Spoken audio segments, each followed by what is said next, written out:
الحمد لله نحمده ونستعينه ونستغفره ونؤمن به ونتوكل عليه ونعوذ بالله من شرور أنفسنا من يهد الله فلا مضل له ومن يضلل فلا هادي له ونشهد أن لا إله إلا الله وحده لا شريك له ونشهد أن سيدنا ومولانا محمدا عبده ورسوله الذي أرسله بالحق بشيرا ونذيرا وداعيا إلى الله بإذنه وسراجا منيرا وقد قال الله تعالى في كلامه المجيد وفي الفرقان الحميد আমার সঙ্গে আপনারা মহব্বত করুন আউযু বিল্লাহি মিনাশ শাইতানির রাজীম বিসমিল্লাহির রাহমানির রহিম ইন্নাল্লাহা ওয়া মালাইকাতাহু يصلون على النبي يا أيها الذين آمنوا صلوا عليه وسلموا تسليما صل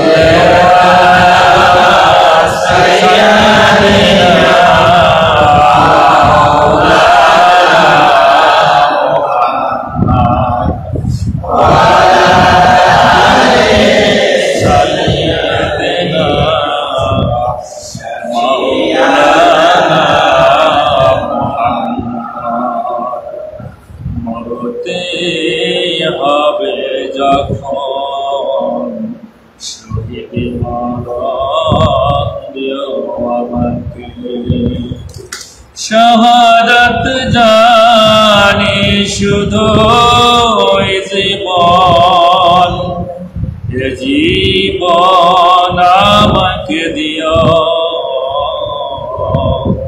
মরতে হবে যখন শহীদি মরণ দিও আমাকে বালাগন গোলামি কামালিহি كشف الدجى بجماله حسنت جميع خصاله صلوا عليه وعليه আমি যদি আরব হতাম মদিনার ওই পথ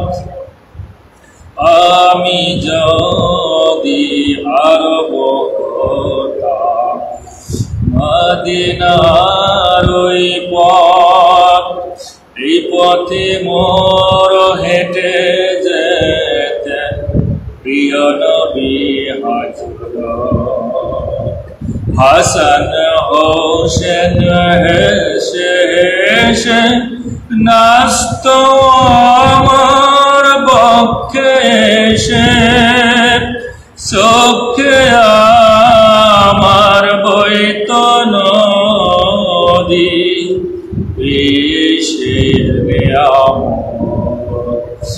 বালাগাল ওয়ালা বিকামালিহি কাশাফাত দুজা বিজামালিহি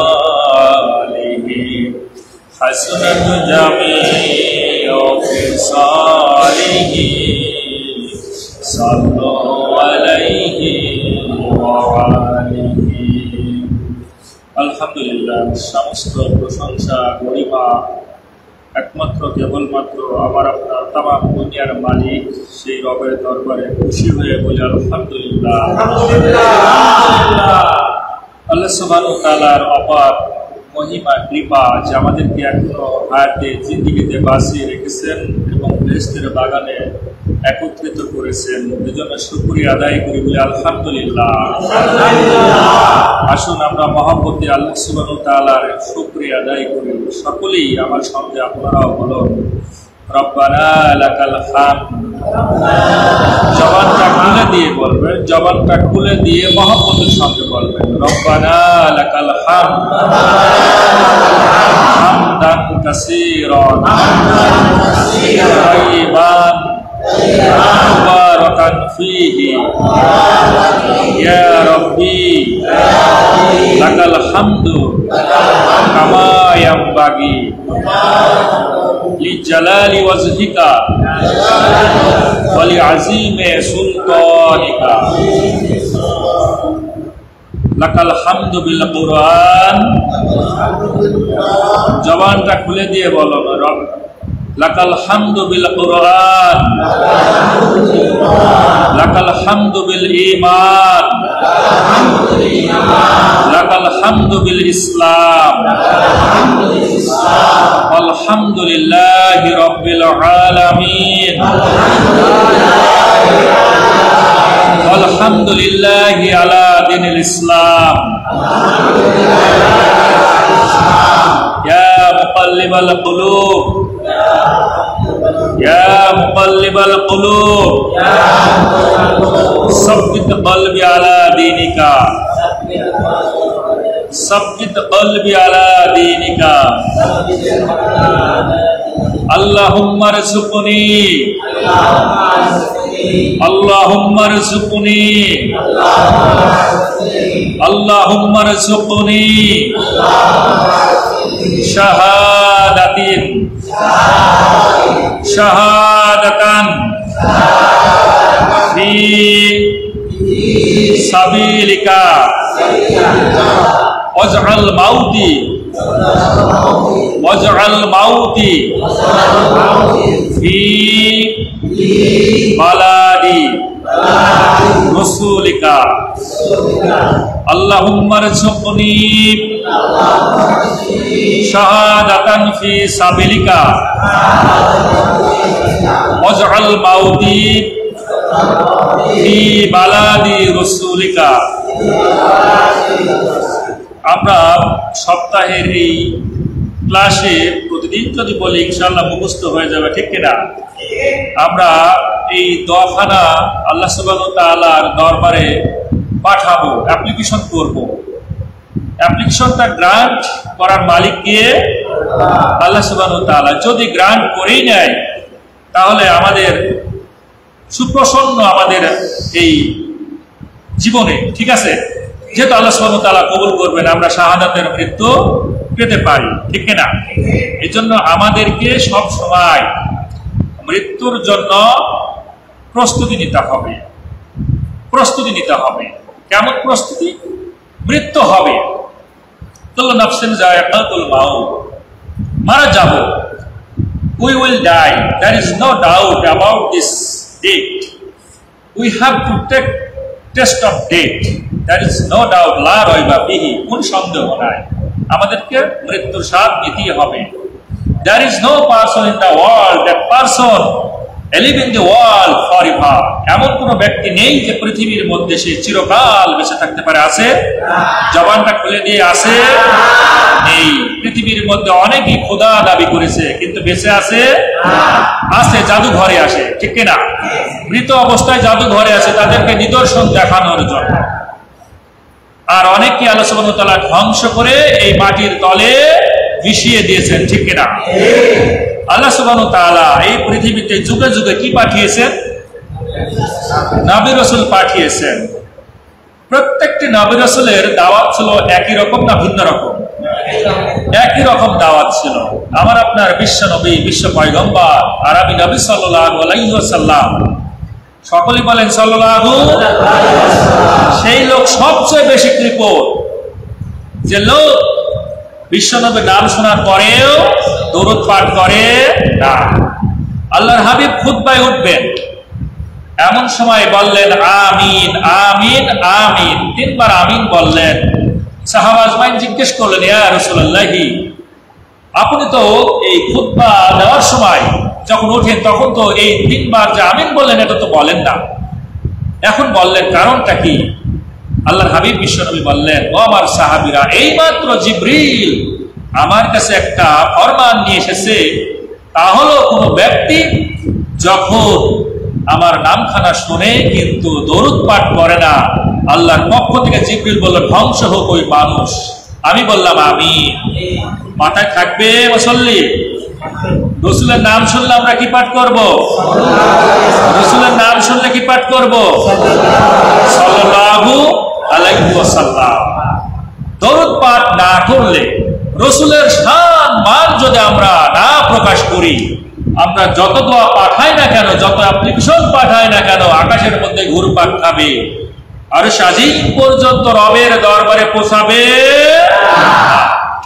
এজন্য রবের দরবারে পৌঁছানোর পূর্ব শর্ত হলো দোয়ার আগে বিশ্বনবীর শান মান আমাদেরকে বর্ণনা করতে হবে, ঠিক কিনা? আমাদের রাসূলের উপর মহব্বতের সঙ্গে শান্তির বার্তার জন্য আল্লাহর কাছে দোয়া করতে হবে, ঠিক কিনা?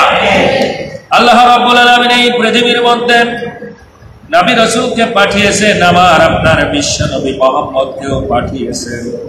আল্লাহ একটা সার্টিফিকেট দিয়েছেন নবীকে, 2টা সুসংবাদ দিয়েছেন জাতির জন্য, আর বিশ্বনবীকে 4টা মিশন দিয়ে পৃথিবীর মধ্যে পাঠিয়েছেন।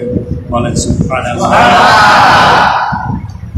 সার্টিফিকেট দিয়েছেন একটা, আমরা যখন ছাত্র ছিলাম, we were student, we went to school for getting testimonial certificate।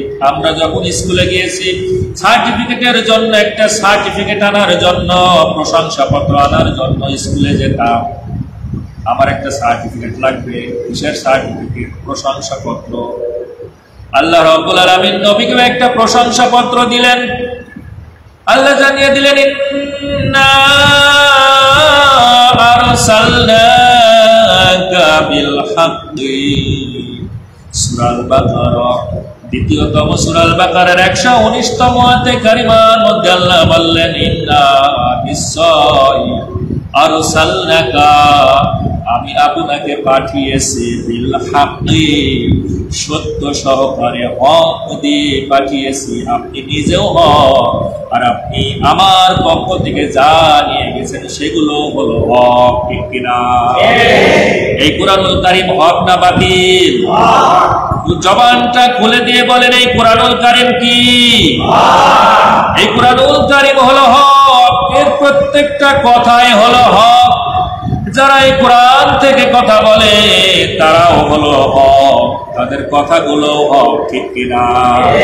আজ বাংলাদেশে যারা কোরআন থেকে কথা বলে, হক কথা বলে, তাদের জায়গাগুলো হয় জেলখানায়, না হয় কোনো কষ্টের জায়গা, ঠিক কিনা? এটা কিন্তু বর্তমান সময়ের জন্য নয়, এটা অতীত কাল থেকে হয়ে আসছে। বাবা আদম থেকে শুরু করে কিয়ামত পর্যন্ত যত ভালো মানুষকে, যত হক মানুষকে এই পৃথিবীতে আল্লাহ পাঠাবে, প্রত্যেকটা মানুষকে এই কষ্টের জায়গায় যেতে হবে, ঠিক কিনা? আমাদেরও যদি হক ধরে রাখতে গিয়ে এই সকল জায়গায় যাওয়া লাগে, আমরা কি যাব না? যাব না? হাত তুলে একবার দেখাই, লিল্লাহি তাকবীর, লিল্লাহি তাকবীর। আমরাও যেতে চাই, ঠিক কিনা? আল্লাহ বললেন, ও আমার হাবিব, আমি আপনাকে একটা সার্টিফিকেট দিলাম, টেস্টিমোনিয়াল দিলাম, আপনি হলেন হক। পৃথিবীর মানুষগুলোকে জানিয়ে দিলেন আমি আমার রাসূলকে পাঠালাম হক দিয়ে। তাহলে আল্লাহ সার্টিফিকেট দিয়েছেন কয়টা? কথা বলেন। একটা সার্টিফিকেট দিয়েছেন, সেই সার্টিফিকেটটা হলো বিল হক। পৃথিবীর মধ্যে আমি 13টা হক খুঁজে পেয়েছি, তার মধ্যে একটা হক হলো আমার বিশ্ব নবী বলেন সাল্লাল্লাহু আলাইহি ওয়াসাল্লাম। আল্লাহ বলেন এই হকটা আমি পৃথিবীতে পাঠালাম। আল্লাহ বললেন সাথে দিলাম 2টা সুসংবাদ। পৃথিবীতে বিশ্ব নবী আমাদের জন্য, তামাম মানুষের জন্য 2টা সংবাদ, 2টা বার্তা, 2টা নিউজ, 2টা খবর এই পৃথিবীতে এসেছে। 1 নম্বর খবর হলো বাশীর, আর দ্বিতীয় খবর হলো ওয়ানাযীর। আল্লাহু আকবার। তাহলে সংবাদ নিয়ে এসেছেন কয়টা? 2টা। একটা হলো বাশীর মানে সুসংবাদ, আর একটা হলো নাযীর, তাদের জন্য দুঃসংবাদ যাদের উপরে এই বর্তমান সময়ে মনে করেন এখন যে ঈশার নামাজটা ফরজ ছিল, ঈশার নামাজ ফরজ ছিল, এই ঈশার নামাজ যারা আদায় করলো না, আল্লাহ সুবহানাহু ওয়া তাআলা বলেন তাদের জন্য আমার নবী নিয়ে গেছে দুঃসংবাদ অর্থাৎ নাযীর। তাদের জন্য সতর্ক কি? জাহান্নামে। তাদের জন্য দুঃসংবাদ হলো জাহান্নামে, ঠিক কিনা? আর এই বেহেশতের বাগানে যারা চাষবাস করার জন্য এই বেহেশতের বাগানে এসে আল্লাহকে সিজদা দিল, যারা নামাজ আদায় করলো, আল্লাহ রাব্বুল আলামিন ডাক দিয়ে বললেন আমার নবী সুসংবাদ নিয়ে গেল বাশীর। তাহলে আল্লাহ রাব্বুল আলামিন বিশ্ব নবীকে সার্টিফিকেট দিয়েছেন কয়টা? কথা বলেন। একটা। আর বার্তা দিয়েছেন কয়টা? মাত্র 2টা বার্তা নিয়ে পবিত্র কোরআনুল কারীম আপনি যতবার পড়বেন এর মধ্যে 2টা বার্তায় আল্লাহ রাব্বুল আলামিন বিশ্ব নবীকে দিয়ে পাঠিয়েছেন। 2টা বার্তা, মাত্র 2টা message. Only 2 messages my Almighty Allah has given my Prophet sallallahu alaihi wasallam on good news, and another is bad news for them they who not decline to hate their Almighty Allah. The post in the world, they betray with Islam, they betray with the Holy Quran. যারা এই কোরআনের সঙ্গে বেয়াদবি করে, আল্লাহ সুবহানাহু ওয়া তাআলার সঙ্গে যারা নাফরমানি করে, ইসলামের সঙ্গে যারা বেয়াদবি করে, আল্লাহ বললেন নাযীর, আমার রাসূল এই বার্তাটা নিয়ে গেছে তাদের জন্য। আর এই পৃথিবীর মধ্যে যে হকগুলোকে যারা গ্রহণ করে নিয়েছে, আমার আল্লাহ সুবহানাহু ওয়া তাআলা বললেন আমার রাসূল তাদের জন্য নিয়ে গেছে গুড নিউজ, ভালো সুসংবাদ, বাশীর, ঠিক কিনা? আল্লাহ রাব্বুল আলামিন নবীকে সান্ত্বনা দিয়ে বললেন ওয়ালা তুসআলু আন আসহাবিল জাহিম। আল্লাহ রাব্বুল আলামিন বললেন নবী গো, যে মানুষগুলো জাহান্নামে যাবে, আপনি তো 2টা সংবাদ মানুষগুলোকে পৌঁছায়া দিয়েছেন, কিন্তু যারা জাহান্নামী হয়ে যাবে, জাহান্নামে চলে যাবে, আমি একবারের জন্য নবী আপনাকে প্রশ্ন করব না, জিজ্ঞাসা করব না, আপনাকে আমি তাগিদ করব না কেন এই মানুষগুলো জাহান্নাম হয়ে গেল। আল্লাহ প্রশ্ন করবে না কাকে? রাসূলকে, বিশ্ব নবীকে প্রশ্নই করবে না যে কেন এই মানুষগুলো জাহান্নামে হলো। নবী আপনাকে তো আমি পাঠিয়েছি জাতির জন্য, জাতির জন্য আপনাকে পাঠিয়েছি।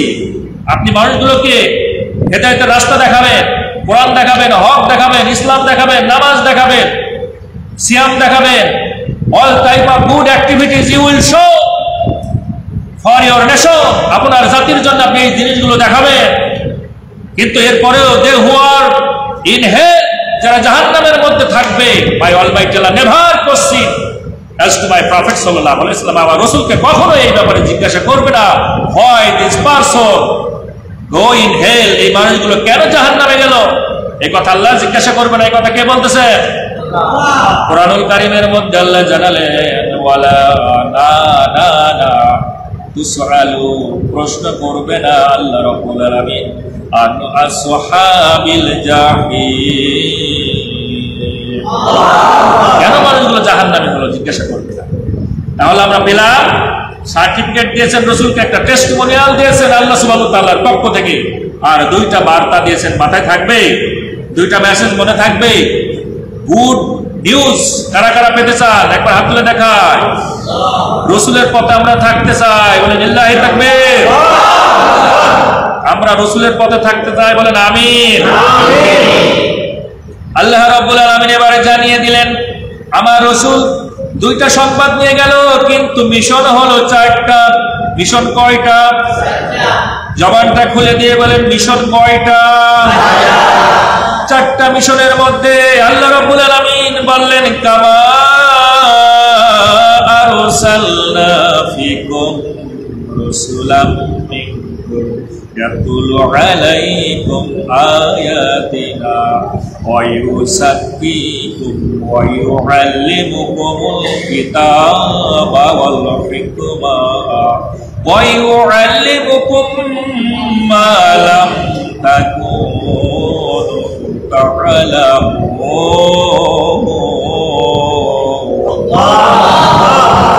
আল্লাহ এই আয়াতে কারিমার মধ্যে চারটা মিশনের কথা তুলে ধরলেন। আল্লাহ রাব্বুল আলামিন বললেন কামা, যেমন আমি তোমাদেরকে একটা অনুগ্রহ দিয়েছি। আল্লাহ বলছেন আমি তোমাদেরকে একটা অনুগ্রহ দিয়েছি। আরসালনা ফিকুম, তোমাদের মধ্যে অনুগ্রহটা পাঠিয়েছি। সেই অনুগ্রহটার নাম কি? নাম কি? বিশ্বনবী মুহাম্মদ, আরবি নবী। আল্লাহ বলতেছেন কামা আরসালনা ফিকুম। এই কথা কাদেরকে বলতেছেন? তামাম দুনিয়ার মানুষগুলোকে, তদানীন্তন সময়ে কাফের ওই জাহেলিয়াতের মানুষগুলোকে আল্লাহ বলতেছেন কামা, যেমন আমি একটা অনুগ্রহ তোমাদেরকে কি করেছি? আরসালনা, আমি পাঠিয়েছি। ফিকুম, তোমাদের মধ্যে, রাসূলাম মিনকুম, তোমাদের মধ্যহতি তোমাদের নিকট আমি একজন রাসূলকে পাঠালাম।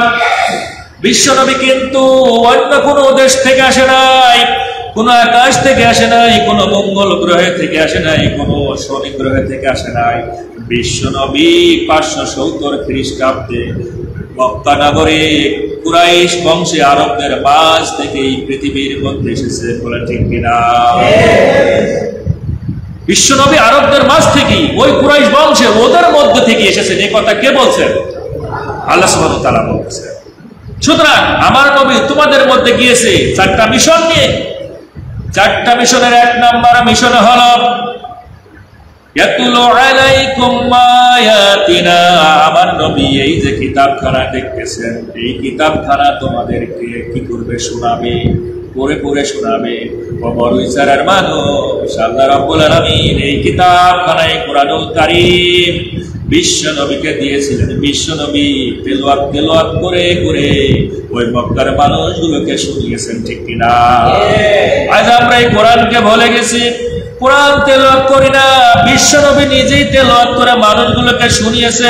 আল্লাহ বলেন প্রথম মিশন, আমার রাসূলের প্রথম মিশন হলো ইয়াতুলু আলাইকুম আয়াতিনা, আমার এই কিতাবের কথাগুলো তেলাওয়াত করে করে গল্পের মতো করে আমার রাসূল তোমাদেরকে শুনিয়েছে।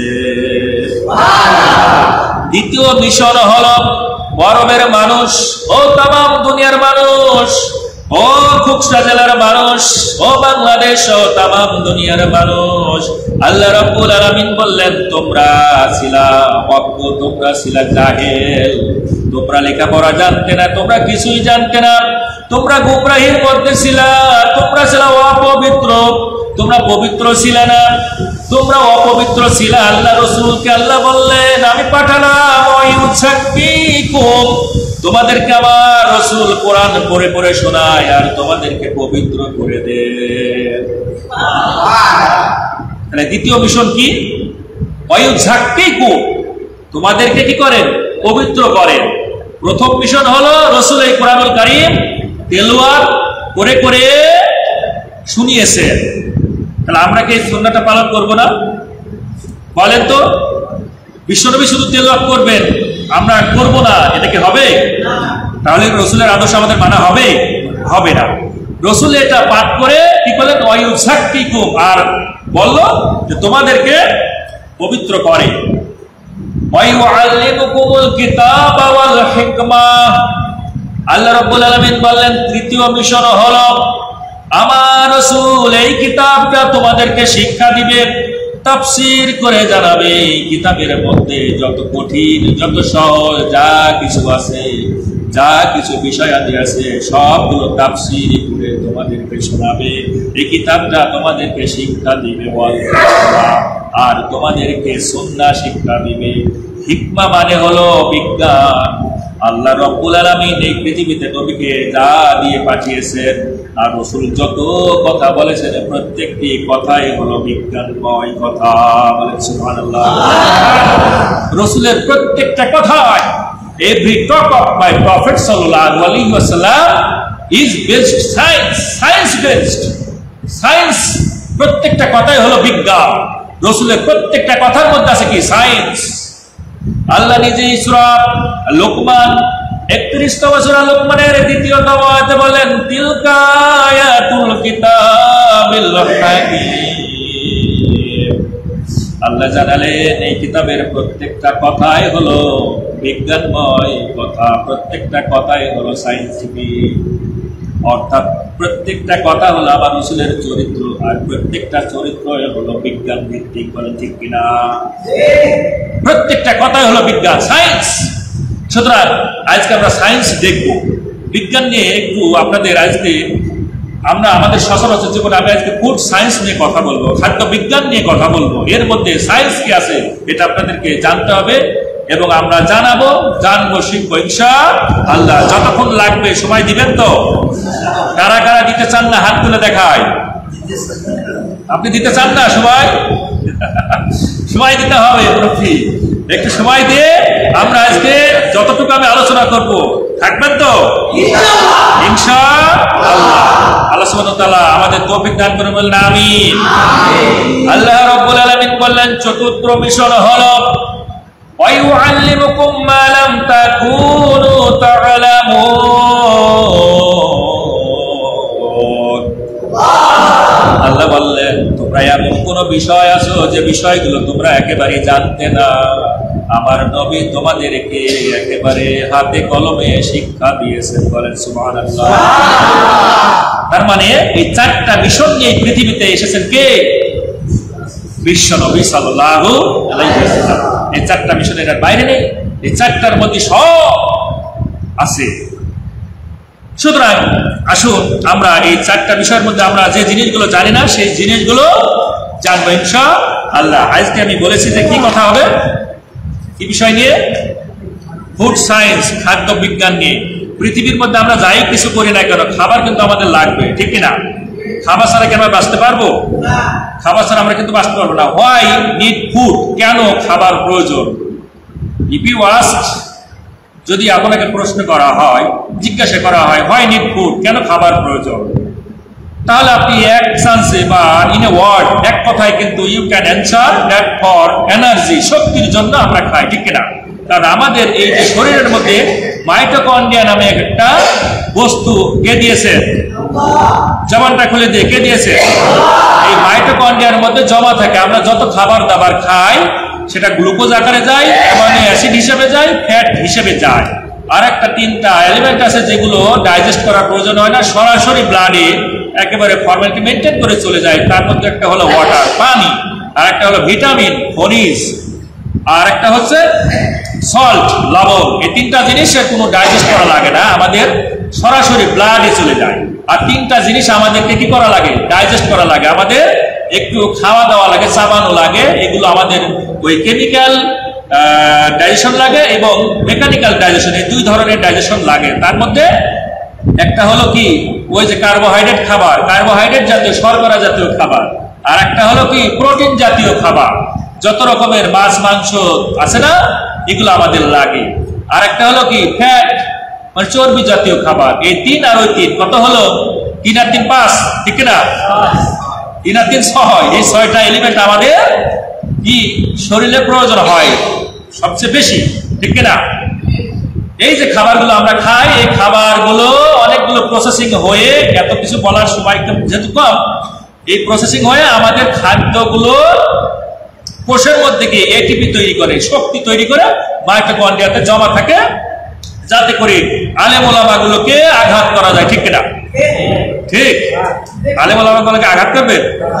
আল্লাহ সুবহানাহু ওয়া তাআলা আমাদের এই মাইটোকন্ড্রিয়ার মধ্যে শক্তি জমা করে দিয়েছেন, এজন্যই যে বাড়িতে গিয়ে আমরা আমাদের বউকে যাই পিটাবো, ঠিক কিনা? হ্যাঁ, পিটাবো?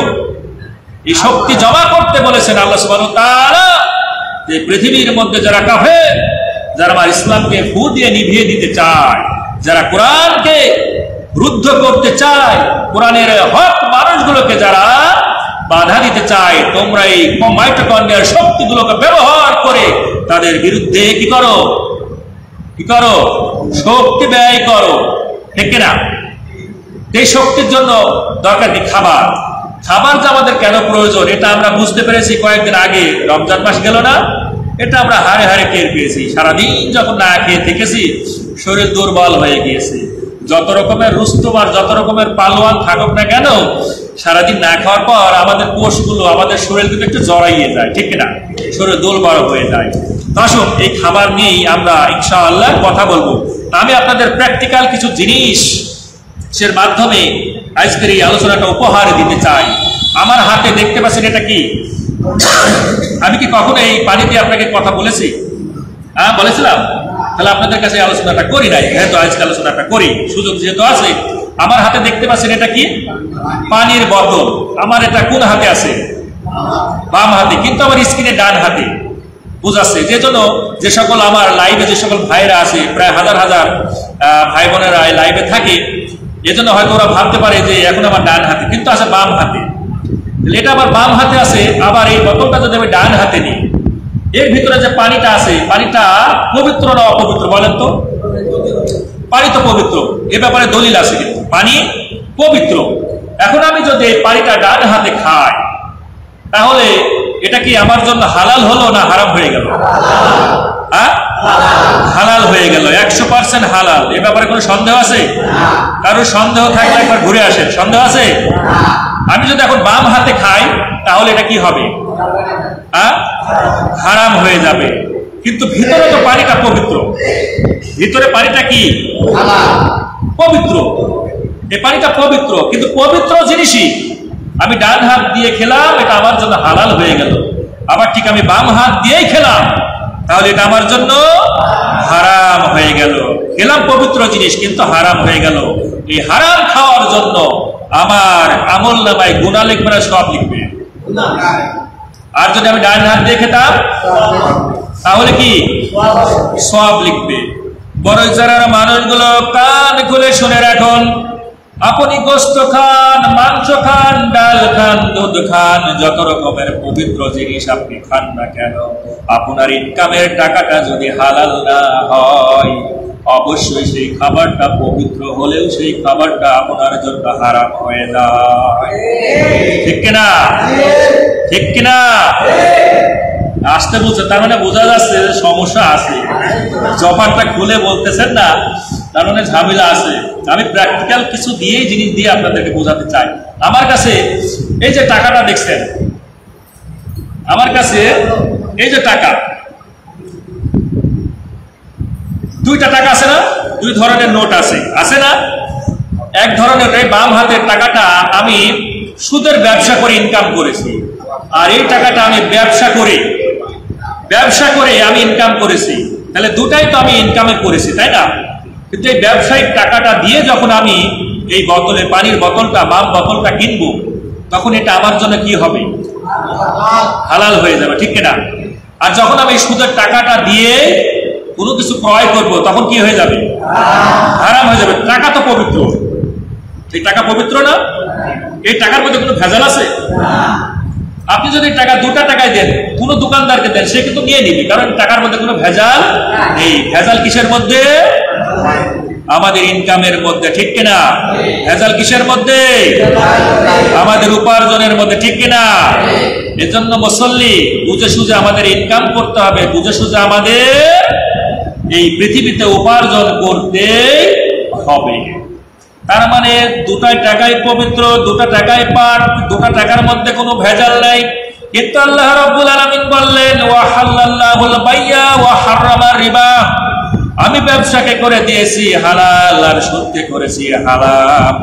আল্লাহ রাব্বুল আলামিন যেহেতু এই দলিল দিয়ে বললেন, তার মানে এটাই আমাদের জন্য শিক্ষণীয়। সেটা হলো, এই দলিল যদি বলে, বিধান যদি বলে এটা হারাম, তাহলে সেটা পবিত্র হোক না কেন, সেটা আপনার জন্য পবিত্র খাবারই হোক না কেন সেটা হয়ে যাবে হারাম, ঠিক কিনা? আর যদি এই বিধান, এই কোরআন যদি বলে এই খাবারগুলো পবিত্র কিন্তু আপনার ইনকামটাও হালাল, ব্যবসার টাকা, তাহলে সেই খাবারটা আমাদের জন্য হালাল হয়ে যাবে, ঠিক কিনা? এই কারণে আল্লাহ রাব্বুল আলামিন কোরআনুল কারীমে বললেন, ইয়া আইয়ুহার রাসূল কুলু মিনাত তাইয়্যিবাতি ওয়া আমালু সালিহান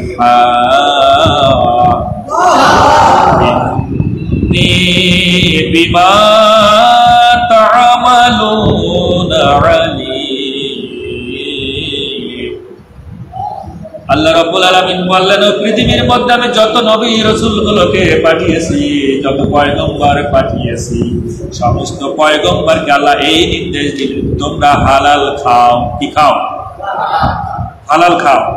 তয়্যিবা ব্যবহার করলেন। তয়্যিবা মানে তো পবিত্র, পবিত্র খাও। আল্লাহ সুবহানাহু ওয়া তাআলা যেখানে হালাল ব্যবহার করেন নাই, ব্যবহার করেছেন কি? তয়্যিবা। তয়্যিবা পবিত্র জিনিসগুলো খাও। ওয়ামালু সালিহার, সৎ কাজ করো।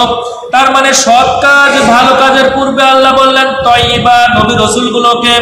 আমরা তো বেঁচে গেলাম, ঠিক না? যেহেতু নবী রাসূলকে বলেছে, আমাদের তো বলে নাই। বলেছে নাকি? কারণ আল্লাহ শুধু নবী রাসূলকে বলে নাই, আল্লাহ বললেন ইয়া আইয়ুহাল্লাযীনা আমানু কুলু হালালান তাইয়্যিবা মিন হালালান তাইয়্যিবা। আল্লাহ এবার সমস্ত ঈমানদারগুলোকে বলে যে কি করবা? তোমরাও খাও। কি খাবা? হালালান তাইয়্যিবা, তোমরাও খাও। এরপরে আল্লাহ রাব্বুল আলামিন মানুষগুলোকেও বললেন ইয়া আইয়ুহান নাসু কুলু মিম্মা ফিল আরদি হালালান তাইয়্যিবা। এই পৃথিবীর মধ্যে যত হালাল আছে, যত তাইয়্যিবা আছে, সবগুলো তোমরা খাও। তিন ক্যাটাগরির মানুষগুলোকে আল্লাহ সুবহানাহু ওয়া তাআলা বললেন। বাদ রেখেছেন কাউকে? বাদ দিয়েছেন? দেয় নাই। কিন্তু নবী রাসূলগুলোকে শুধু তাইয়্যিবা ব্যবহার করলেন, পূর্বে হালালা ব্যবহার করলেন না। কিন্তু মানুষগুলো পূর্বে হালালা ব্যবহার করলেন। কারণ কি? কারণ এই পৃথিবীর মধ্যে যত নবী রাসূল এসেছেন, প্রত্যেকটা নবী রাসূলই ছিলেন হালাল, ঠিক কিনা?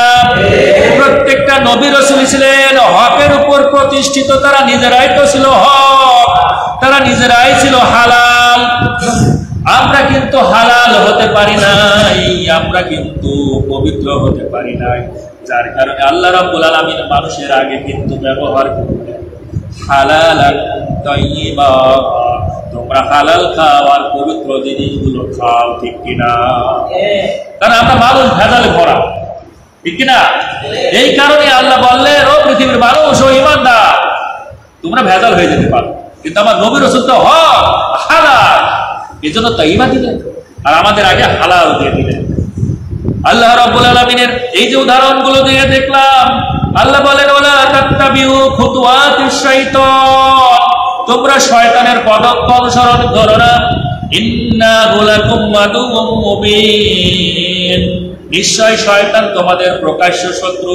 আল্লাহ কেন এখানে বললেন তোমরা শয়তানের পদাঙ্ক অনুসরণ করো না? কেননা বাম হাত দিয়ে যারা খায় তারা তার অনুসরণ করে। কথা বলো। বাম হাত দিয়ে যারা খায় তারা কাকে অনুসরণ করে? আর ডান হাত দিয়ে যারা খায় তারা কাকে অনুসরণ করে? মুহাম্মদকে অনুসরণ করে। এই কথা কার? মুহাম্মদের, আল্লাহ রাসূলের কথা আল্লাহ শিখায় দিলেন। আল্লাহ বললেন, এটা হাদিসের শিরোনাম হলে আল আকলি বিল ইয়ামিনি, তোমরা ডান হাত দিয়ে খাও। হাদিসের শিরোনামে অনেকগুলো হাদিস। নবী সাল্লাল্লাহু আলাইহি ওয়াসাল্লাম বললেন লিয়াকুল আহাদুকুম বিয়ামিনিহি, তোমরা তোমাদের ডান হাত দিয়ে কি করবা? খাবা। কোন হাত দিয়ে খেতে বললেন? ডান হাত দিয়ে খাবা। এরপরে বললেন ওয়াল ইয়াশরাব বিয়ামিনিহি, তোমরা ডান হাত দিয়ে কি করবা? পান করবা। ডান হাত দিয়ে খাও, ডান হাত দিয়ে পান করো। ওয়াল ইয়াখুয বিয়ামিনিহি, তোমরা ডান হাত দিয়ে গ্রহণ করো কোনো কিছু। ওয়াল ইউতি বিয়ামিনিহি, তোমরা কাউকে কোনো কিছু দান করলেও ডান হাত দিয়ে দান করবে। এই কথা কার? বিশ্ব নবীর। আর যখন আমরা বাম হাত দিয়ে কাজগুলো করব তখন এই কাকে অনুসরণ করলাম? শয়তানকে। এজন্য আল্লাহ সুবহানাহু ওয়া তাআলা বলেন ওয়ালা তাত্তাবিউ, এইখানে এই আয়াতের পরে আল্লাহ বলেন ওয়ালা তাত্তাবিউ খুতুওয়াতিশ শাইতান, তোমরা শয়তানকে অনুসরণ করো না। কেননা শয়তান তোমাদের কি শত্রু? গোপন না প্রকাশ্য? প্রকাশ্য শত্রু। কেন শয়তান সম্পর্কে আল্লাহ নিষেধ করলেন আমাদেরকে? আল্লাহ রাব্বুল আলামিন সূরা আল বাকারা দ্বিতীয়তম সূরা আল বাকারার 169তম আয়াত আল্লাহ বলেন ইন্নামা ইয়া'মুরুকুম বিস-সুই ওয়াল ফাহশাই ওয়া তাকুলু আলাল্লাহি মা লা তা'লামুন। আল্লাহ বললেন ইন্নামা, মূলত, ইয়া'মুরুকুম, শয়তান তোমাদেরকে আদেশ করে। শয়তান কি আদেশ করে? বিস-সুই, যত রকমের পৃথিবীতে খারাপ আছে, যত খারাপ, এই সব খারাপ কাজের ব্যাপারে শয়তান তোমাদেরকে কি করে? আদেশ করে। ওয়াল ফাহশাই, এবং যত রকমের পৃথিবীতে বেহায়াপনা আছে, নির্লজ্জতা আছে, অশ্লীলতা আছে, যত রকমের কি আছে খারাপ এই জিনিসগুলো আছে, সব তোমাদেরকে কি করে? শয়তান আদেশ করে, এগুলো করার জন্য ইনফ্লুয়েন্স করে, উদ্বুদ্ধ করে। ওয়ান তাকুলু, আর তোমরা এমন কিছু কথা বলে ফেলো আলাল্লাহি, আল্লাহ সম্পর্কে বলে ফেলো মা লা তা'লামুন, যা তোমরা নিজেরাও জানো না। সুতরাং আমরা এই মুখ দিয়ে, আমরা এই চোখ দিয়ে, আমাদের অঙ্গ প্রত্যঙ্গ দিয়ে এমন কিছু করে ফেলি যে আমরা নিজেরাই জানি না যে এই কথাগুলো আল্লাহ সুবহানাহু ওয়া তাআলার সঙ্গে আমাদের শিরক হয়ে যাচ্ছে, আল্লাহ সুবহানাহু ওয়া তাআলার সঙ্গে আমাদের নাফরমানি হয়ে যাচ্ছে, ঠিক কিনা? এই কারণে আল্লাহ বললেন যে শয়তানের তোমরা পদাঙ্ক অনুসরণ করো না। তাহলে কি আমরা বুঝতে পারলাম? তাহলে কি আমরা বুঝতে পারলাম যে পবিত্র জিনিস আমরা খেলেও যদি এই খাবারের প্রত্যেকটা কাজের মূলনীতি কিন্তু 4টা। প্রত্যেকটা কাজের মূলনীতি কয়টা? এটা মাথায় রাখবেন। এটা যদি আপনারা বুঝে ফেলতে পারেন, আমার বিশ্বাস এই পৃথিবীর মধ্যে আপনারা হালাল হারাম এগুলো চিনতে পারবেন। এমনি তো পারেন, এরপর আরো পরিষ্কার হয়ে যাবেন। প্রত্যেকটা কাজের পূর্বের মূলনীতি হলো 4টা। কয়টা?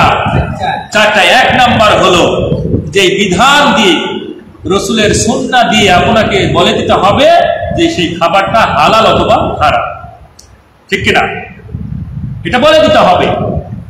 আল্লাহর হাবিব বলেন এই পৃথিবীর সবগুলো হলো হালাল যতক্ষণ না বিধান এবং রসুলের সুন্নাহ দিয়ে সেটা প্রমাণিত হবে যেটা হারাম, ততক্ষণ পর্যন্ত সেটা হালাল, ঠিক কিনা? তাহলে প্রথম হলো এই বিধান বলে দিবে যেটা হালাল। যদি বিধান বলে হালাল, তাহলে আপনারা যা খাবেন সেটা পবিত্র খাবার। সেটা কি? পবিত্র খাবার। মরা মাছ খাওয়া হারাম না হালাল? হালাল। তার মানে ওইটা আমাদের জন্য কি? পবিত্র। ওইটা আমাদের জন্য কি? পবিত্র। আর পবিত্র খাবারের মধ্যে, পবিত্র কাজের মধ্যে উপকার লুকিয়ে থাকে। কি লুকিয়ে থাকে? কথা বলেন, কি লুকিয়ে থাকে? কল্যাণ লুকিয়ে থাকে, উপকার লুকিয়ে থাকে। আর যার মধ্যে কল্যাণ এবং উপকার লুকিয়ে থাকে, 4র্থ নম্বর মূলনীতি হলো মানুষের জন্য সেটা কল্যাণ বয়ে আনে। মানুষের জন্য কি আনে? কল্যাণ বয়ে আনে। কয়েকজন মুরব্বী দেখছি ঘুম আসতেছে, আসলে একটু জিকির করে নি আমার সঙ্গে, আপনারাও একটু পড়েন। জীবনের মালিক তুমি আল্লাহ, মুরব্বী বলেন, জীবনের মালিক তুমি আল্লাহ, মরণের মালিক তুমি আল্লাহ, জীবনের মালিক তুমি আল্লাহ, মরণের মালিক তুমি আল্লাহ। তোমার কাছে ফিরে যাব, কবরের মালিক তুমি আল্লাহ, হাশরের মালিক তুমি আল্লাহ, মিজানের মালিক তুমি আল্লাহ, আখিরাতের মালিক তুমি আল্লাহ। লা ইলাহা ইল্লাল্লাহ, লা ইলাহা ইল্লাল্লাহ। মহব্বত করেন, লা ইলাহা ইল্লাল্লাহ, লা ইলাহা ইল্লাল্লাহ, লা ইলাহা ইল্লাল্লাহ মুহাম্মাদুর রাসূলুল্লাহ সাল্লাল্লাহু আলাইহি ওয়াসাল্লাম। ঘুম কি গেছে? ঘুম কি গেছে?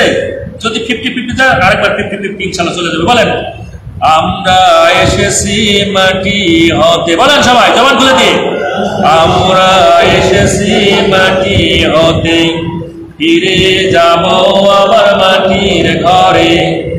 আমরা এসেছি মাটি হতে, ফিরে যাব আবার মাটির ঘরে। মাটি যদি হয় জান্নাতি বাগ, বিশ্ব নবীর সুপারিশে, আল্লাহ তাআলা রহমতে।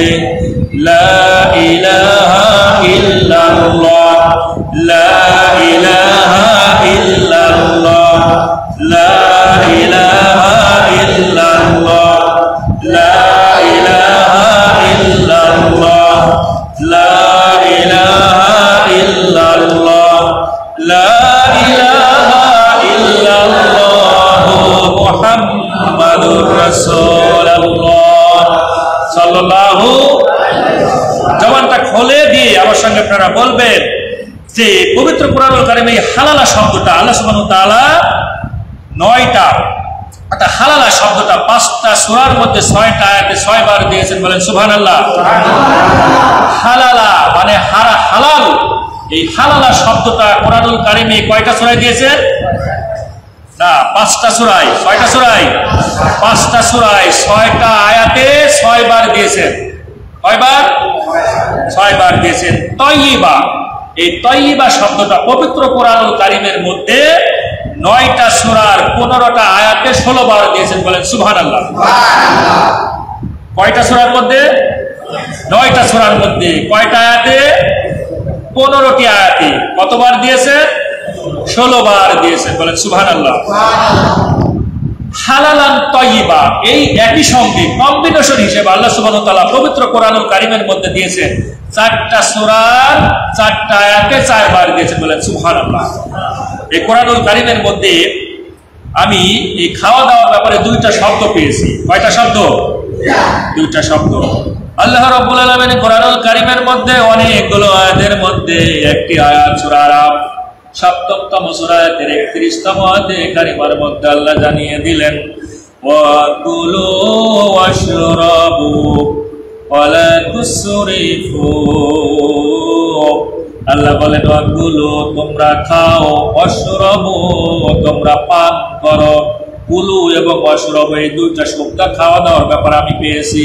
কুলু মানে খাওয়া দাওয়া, অর্থাৎ পৃথিবীর মধ্যে যত শক্ত খাবার বলেন, নরম খাবার বলেন, এই খাবার দাবার খাওয়ার ব্যাপারে একটা শব্দ হলো কি? কুলু। কি শব্দ? কুলু মানে তোমরা খাও। আর একটা হলো ওয়াশরাবু, তোমরা কি করো? পান করো। এই কুলু বা কুলু ওয়াশরাবু, এটা মূল ধাতু থেকে যে শব্দটা এসে আকালা। আকালা মানে খাওয়া দাওয়া, আর শারিবা মানে পান করা। আল্লাহ বলেন মিম্মা ফিল আরদি, মিম্মা ফিল আরদি হালালান তয়্যিবা, তোমরা পৃথিবীর মধ্যে খাও আর পান করো, সেটা কি? হালাল, পবিত্র। ঠিক আছে? এটা এই যে ওয়াকুলু, এটা 35টা সূরার 87টি আয়াতে 93 বার আল্লাহ সুবহানাহু ওয়া তাআলা খাওয়ার কথা বলেছেন। কয়বার? 93 বার। কয়বার? 93 বার বলেছেন। একবার নয়, 2 বার নয়, 93 বার খাওয়ার কথা আল্লাহ সুবহানাহু ওয়া তাআলা বলেছেন। সুবহানাল্লাহ। ওয়াশরাবু, পান করার কথা আল্লাহ সুবহানাহু ওয়া তাআলা এই 10টা সূরার 13টি আয়াতে মোট 15 বার বলেছেন। সুবহানাল্লাহ বলবেন না? আজকের টপিকসটা হলো যে আমরা এই খাওয়ার ব্যাপারে বিশ্বনবী সাল্লাল্লাহু আলাইহি ওয়াসাল্লাম একটা ম্যান্ডেটরি দিয়েছেন যে আমরা কতটুকু খাবো, এবং সায়েন্সের আলোকে আমরা কি পরিমাণ খাবো, দাওয়াত খাওয়ার ক্ষেত্রে আমরা কতটুকু খাবো, আর নিজের বাসা বাড়িতে কতটুকু খাবো, এই একটা স্লাইড থাকবে। আরেকটা হলো যে খাওয়ার ব্যাপারে, অর্থাৎ আমরা যে পানিটা পান করলাম, এই পানিটা পান করার খাওয়ার পরে করবো না আগে করবো, এই ব্যাপারে সায়েন্স কি বলে, এই 2টা জিনিস আমরা আজকে শিখবো এবং আমরা প্র্যাকটিক্যাল জীবনে পালন করবো ইনশাআল্লাহ। মাথায় থাকবে, আমরা কিন্তু এই সুন্নাহটা ধরে রাখবো ইনশাআল্লাহ। প্রথমে আসুন আল্লাহ সুবহানাহু ওয়া তাআলার হাবিব বিশ্বনবী এই খাওয়ার ব্যাপারে, অর্থাৎ ফুড সায়েন্সের ব্যাপারে যে কথাগুলো বললেন, এখানে আমি যে সূরাগুলো উল্লেখ করেছি, কিন্তু প্রশ্ন হলো আপনাদের কাছে, নবী রাসূল এই পৃথিবীতে সাহাবা আজমাইন খাওয়া দাওয়া করেছে, কিন্তু তাদের কি কোনো পেটের পীড়া ছিল, গ্যাস্ট্রিক ছিল? আলসার ছিল? জবানটা খুলে দিয়ে বলবে। হার্ট বার্ন ছিল? বদ হজম ছিল? এইসব কোনো কিছু ছিল না, তাই না? জার্ট ছিল না, এ কিছু ছিল না। কিন্তু আমাদের মধ্যে আমরা যারা বসে আছি, বলেন তো এখানে গ্যাস্ট্রিক নাই কার? একবার হাত তুলে দেখান তো। ম্যাক্সিমাম মানুষের আমাদের গ্যাস্ট্রিক আছে। এই গ্যাস্ট্রিকটা নাই, আর গ্যাস্ট্রিকের ওষুধ যে খাই নাই জীবনে, এই কথা কিন্তু আমরা বলতে পারি না। মানে আমরা গ্যাস্ট্রিকের ওষুধ খাই, কিন্তু আজকে যদি আমরা এই সুন্নাহটা ধরে রাখতে পারি, কোরআন থেকে এই শিক্ষাটা নিতে পারি, ইনশাআল্লাহ আপনাদের গ্যাস্ট্রিকের বড়ি খাওয়া লাগবে না। আলহামদুলিল্লাহ, আমার নিজের ব্যাপারেই আমি বলি, আমি আমার জীবনে কবে যে খেয়েছি এই গ্যাস্ট্রিকের বড়ি আমার মনে নেই। আলহামদুলিল্লাহ, যদি আমরা সুন্নাহটা পালন করতে পারি ইনশাআল্লাহ। দ্বিতীয় কথা হলো, নিশ্চয় এর কারণ আমি খুঁজে পেয়েছি 5টা। যে কি কারণে নবী রাসূল সাহাবা আজমাইন তাবেঈনদের যুগে এই ধরনের কোনো প্রবলেম ছিল না, ফুড পয়জনিং ছিল না, ফুড প্রবলেম ছিল না, বাট আমাদের মধ্যে এই সমস্যাগুলো কেন? আমি 5টা কারণ খুঁজে পেয়েছি। কয়টা? 5টা কারণ। 1 নম্বর কারণ হলো আমাদের খাবার হালাল, কিন্তু আমরা সুন্নাহ পদ্ধতিতে খাই না। মাথায় থাকবে, আমাদের খাবার হালাল, আমরা ব্যবসা করে টাকা ইনকাম করে খাওয়া দাওয়া করি, কিন্তু সেটা সুন্নাহ পদ্ধতিতে হয় না। দ্বিতীয় হলো আমাদের খাবার তাহলে হয়তো হালাল না। যদি হালাল না থাকে তাহলে তো সুন্নাহ পদ্ধতি তো এগুলো বলাই আসে না। যদি খাবারই হারাম হয় তাহলে সুন্নাহ পদ্ধতিতে খাবে? খাবে না। একজন সেই আল্লাহর কোরআনের পাখিটাই গল্পটা বলে গিয়েছিল, মনে পড়তেছে। একজন মদ খাচ্ছে। তো মদ খাওয়ার সময় উনি এই মুসগুলোকে এরকম তুলে খাচ্ছে, মুসগুলো তুলে দিয়ে মদ খাচ্ছে। জিজ্ঞেস করা হলো, ভাই তুমি যে জিনিসটা খাচ্ছ আর এই যে মুস তুলে খাচ্ছ, এটা কারণটা কি? বলছো, তুমি কি জানো না যে এই মুসের পানি, মুসের কোনো কিছু যদি শরীরের ভিতরে যায় সেটা মাকরুহ হয়ে যায়? তাই জিজ্ঞেস করা হলো, ভাই তুমি যে বোতলে ধরে খাস ওই জিনিসটা কি? আমি খাচ্ছি এটা মদ। আচ্ছা, মদ খাওয়া হারাম না হালাল? হারাম। তো হারাম খাচ্ছে যাতে মাকরুহ না হয়ে যায়, মুসটা তুলে খাচ্ছে। বিষয়টা এমন। আমরা অনেক সময় হালাল খাবার খাই, সুন্নাহ পদ্ধতিতে না। আবার অনেক সময় আমরা সুন্নাহ পদ্ধতিতেই খাই, কিন্তু খাবারগুলো হালাল না। 3 নম্বর কারণ হলো আমরা খাওয়ার শুরুতে বা শেষে আমাদের যে কি করণীয়, কি করতে হবে, কি বলতে হবে, এটা কিন্তু আমরা অনেকেই জানি না। চতুর্থতম হলো যে আমরা অনেক সময় খাবারের অপচয় করে ফেলি। হয়তো আমরা বেশিও খেয়ে ফেলি, আবার একবারে কম খেয়েও ফেলি। এই 2 ধরনের অপচয় আমাদের মধ্যে হয়ে থাকে, যার কারণে আমাদের পেটে অনেক রকমের প্রবলেম দেখা দেয়। পঞ্চমতম হলো আমরা এই পৃথিবীতে যা কিছুই খাই না কেন, যা কিছুই করি না কেন, যদি তাকওয়াবিহীন হয়ে যায় তাহলে সেই খাবারের মধ্যে, সেই কাজের মধ্যে কোনো বরকত থাকবে না। আল্লাহ রাব্বুল আলামিন বললেন, ইন্না আকরামাকুম ইনদাল্লাহি আতকাকুম। পৃথিবীর মধ্যে আমি ওই মানুষটাকে সবচেয়ে বেশি ভালোবাসি যে মানুষগুলো আমি আল্লাহকে সবচেয়ে বেশি ভয় করে।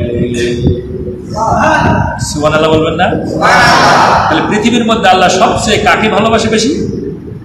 ওই মানুষগুলোকে, যে মানুষগুলো আল্লাহকে সবচেয়ে বেশি ভয় করে। এই যে এখন মসজিদে নামাজ আসার কথা ছিল, আজান হওয়ার পরে একদল মুসল্লি, নামধারী মুসল্লি নামাজে মসজিদে আসলো না, তারা কি আল্লাহকে বেশি ভয় করলো না শয়তানকে বেশি ভয় করলো? বলেন তো, শয়তানকে বেশি ভয় করলো। কারণ তাকে কিন্তু শয়তান আটকায় রেখেছে, কারণ সে শয়তানের তাবেদারি করেছে, মসজিদে আসা কিন্তু তার সুযোগ হয় নাই। যাই হোক, এই কারণগুলোর কারণে আমাদের খাবার দাবার, আমাদের শরীরে অনেক ধরনের প্রবলেম দেখা যায়। আসুন প্রথমে ফুড সায়েন্সের ব্যাপারে বিশ্বনবীর নির্দেশনা কি? যেহেতু আল্লাহ সুবহানাহু ওয়া তাআলা বলেছেন, ওমা আতাকুমুর রাসূলু ফাখুযুহু, আমার রাসূল তোমাদেরকে যা বলে সেগুলো কি করবা? গ্রহণ করে নিতে হবে। ওমা নাহাকুম আনহু ফান্তাহু, আমার রাসূল তোমাদেরকে যা নিষেধ করে সেগুলো কি করবা? বর্জন করবা। এরপরে কিন্তু আল্লাহ বলে ওয়াত্তাকুল্লাহ, আমি আল্লাহকে ভয় করো। তার আগে কিন্তু রাসূলের কথা মানবা, আর যদি না মানো আল্লাহ বললেন ওয়াত্তাকুল্লাহ, আমি আল্লাহকে ভয় করো। ইন্নাল্লাহা শাদীদুল ইকাব, আমি আল্লাহ শাস্তি দানে অত্যন্ত কঠোর। সুতরাং নবীর আদর্শ, নবীর সুন্নাহ যদি আমরা পালন না করে থাকি, এজন্য আমাদের খাওয়া কতটুকু খাবো। প্রথমে আসি, পরিমিত আহার উত্তম এবং অতিরিক্ত ভুরিভোজ খারাপ। এই ব্যাপারে দলিল কি বলে? খাবার কতটুকু কি পরিমাণ খাবো, দাওয়াত খাওয়ার ব্যাপারে আর নিজের বাড়িতে, এই দুইটার ব্যাপারে কথা হবে ইনশাআল্লাহ। হাদিস খানা আসতেছে তিরমিজির এবং ইবনে মাজাহ, দুইটার ভিতরে আসতেছে মিকদাম ইবনে মাদি কারিব রাদিয়াল্লাহু তাআলা আনহু বর্ণনা করতেছেন। আল্লাহ রাসূলের এই ছাত্র তিনি বললেন, বিশ্ব নবী সাল্লাল্লাহু আলাইহি ওয়াসাল্লামকে আমি বলতে শুনেছি, মানুষ পেটের চেয়ে নিকৃষ্ট কোনো পাত্র ভর্তি করে না। অর্থাৎ পৃথিবীতে মানুষের যে এই পেট নামক পাত্রটা আছে, পাত্রটা সবচেয়ে হয় নিকৃষ্ট হবে, না হবে উৎকৃষ্ট, ঠিক কিনা? হয় নিকৃষ্ট হবে, না হয় উৎকৃষ্ট হবে। আল্লাহর হাবিব বললেন, এই পৃথিবীর মধ্যে মানুষগুলোর ওই পেটটা সবচেয়ে বেশি নিকৃষ্ট, আবার মানুষগুলোর ওই পেটখানা সবচেয়ে উৎকৃষ্ট। যে মানুষগুলো খাবার যখন খায়, যতটুকু খাবার খেলে তার পেট ভরে যায়, যতটুকু খাবার যদি পাত্র থেকে উত্তোলন করে তাতে তার কোনো দোষ নাই। যতটুকু খাবার খেলে আমার ব্যাকবোন, আমার মেরুদণ্ড সোজা হওয়ার মতো যোগ্যতা রাখে, ততটুকু খাবার আল্লাহ রাসূল বলেন তোমরা খাও। এরপরেও যদি তোমাদের নফস যদি তোমাদের উপর প্রাধান্য বিস্তার করে, তাহলে তোমরা খাবারগুলোকে তিনটা ভাগ করো, তোমার পেটটাকে তিনটা ভাগ করো। একটা ভাগ দিয়ে তুমি পানি খাও, আর একটা ভাগ দিয়ে তুমি খাবারগুলো খাও, আর একটা ভাগ দিয়ে তুমি শ্বাস প্রশ্বাস চলার জন্য রেখে দাও। এই কথাগুলো কার? বিশ্বনবী বললেন যে তোমরা যখন খাবার খাবা, কয়টা ভাগ করতে বললেন? তিনটা ভাগ। একটা ভাগ হলো খাবার দিয়ে, আর একটা ভাগ হলো পানি দিয়ে, আর একটা ভাগ হলো শ্বাস প্রশ্বাস চলার জন্য। দেখা গেল এখন আমাদের দেশে যে আমরা অনেক সময় দাওয়াত খেতে যাই আর নিজের বাসা বাড়িতে খাই, তো দাওয়াত খেতে গেলে বলেন তো আমরা কি এই রসুলের সুন্নাহটার কথা আমাদের মনে পড়ে? এখন আপনি যে বাসা বাড়িতে কারোর হয়তো ওই যে মুসলমানি খাইতে গেছে বা বিয়ের অনুষ্ঠানে খেতে গেছে, এই খাবারগুলো কি বিনে পয়সায় না টাকা? টাকা দিয়ে খেতে হয়, তাই না? এই টাকা দিয়ে খেতে হয়, কারণ আপনি যখনই খেতে যাবেন ওই পরিবারে বা ওই কমিউনিটি সেন্টারে প্রথমে কিন্তু একটা টেবিল পাতা থাকে। কি পাতা থাকে? টেবিল পাতা থাকে। মানে শুরুতেও টেবিল থাকে, আবার বের হতে গেলেও ওই টেবিলের পাশ দিয়ে কিন্তু বেরোতে হয়। আর আপনি কিন্তু বেরোতে পারবেন না টাকা যদি আপনি পরিশোধ না করেন, ঠিক কিনা? এটা আপনাদের এলাকায় বেশ ভালো প্রচলন আছে। বিশেষ করে এক ধরনের আমার নিজের কানে এবং নিজের চোখে দেখা, এই জন্য আমি বলতেছি এই কথাগুলো। মুসলমানি খানা দিয়েছেন এবং সে এই কথাও বলেছে যে পূর্বে একবার এই খাবারটা করেছিলাম কিন্তু সেবার লাভ বেশি হয়েছিল না। এইভাবে বলতেছি যে আমার ছেলে মুসলমানি, একটা ছেলে কয়বার মুসলমানি দেয় বলেন তো? কয়বার দেয়? একবার দেয়। বেচারা দুইবার দিয়েছে। প্রথমবার দেওয়ার পর বেশি লাভ হয় না, কিছু সামথিং হয়েছিল। এইবার নিয়ত করেছি যে খাওয়া দিব ভরপুর, যত খেতে পারি খাওয়া ভালো দিব, তবে 1000 টাকার নিচে আমার মনে হয় না লোকগুলো দিবে, কারণ খাওয়া ভালো দিব, 1000 টাকা পর্যন্ত দিবে। এখন আপনি বলেন তো, আপনাকে দাওয়াত দিয়েছে, আমাদের দাওয়াত দিয়েছে, বিয়ের অনুষ্ঠান হোক, এইসব জায়গায় যখন আমরা খেতে যাব, টাকা 1000 টাকা। এখন যখন আমি প্লেটে বসবো খাবার নিয়ে, তখন ওই টেবিলের কথা যখন আমার মনে পড়বে, আমার রসুলের ওই সুন্নাহ কি মনে থাকবে বলেন তো? জবানটা খুলে দিয়ে বলেন, মনে থাকবে?